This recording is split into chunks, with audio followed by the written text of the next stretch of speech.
স্বামী তার বউয়ের পক্ষে কথা বলবে, এটাই বাস্তব।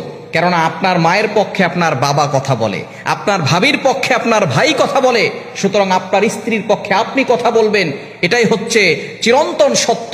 কেননা কোনো স্বামী যদি তার স্ত্রীর পাশে না দাঁড়ায়, তাহলে সেই স্ত্রীটা কার কাছে যাবে? এজন্য একটা মেয়ে যখন তার বাবার বাড়ি থেকে শ্বশুর বাড়ি আসে, তখন ওইখানে তার সবচেয়ে আপন হচ্ছে তার স্বামী।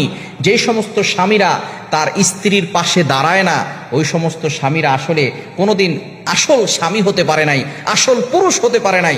এজন্য স্বামী হচ্ছে এমন যে তার স্ত্রীর পাশে দাঁড়াবে, স্ত্রীকে কখনো কারো কাছে ছোট হতে দিবে না, স্ত্রীকে সব সময় মানুষের কাছে বড় করে তুলে ধরবে। এটাই হচ্ছে স্বামীর পরিচয়। এজন্য আসল স্বামী, সত্যিকারের স্বামী যারা, তারা স্ত্রীর পক্ষে কথা বলে। কেননা আপনার স্ত্রী খারাপ হলেও আপনার স্ত্রী যদি অনেক খারাপও হয়, তারপর আপনার স্ত্রী, আপনি আপনার স্ত্রীর পাশে দাঁড়াবেন। কেননা আপনার মায়ের পক্ষে আপনার বাবা কথা বললে, আপনার ভাবির পক্ষে আপনার ভাই কথা বললে, আপনি কেন আপনার স্ত্রীর পক্ষে কথা বলতে পারবেন না?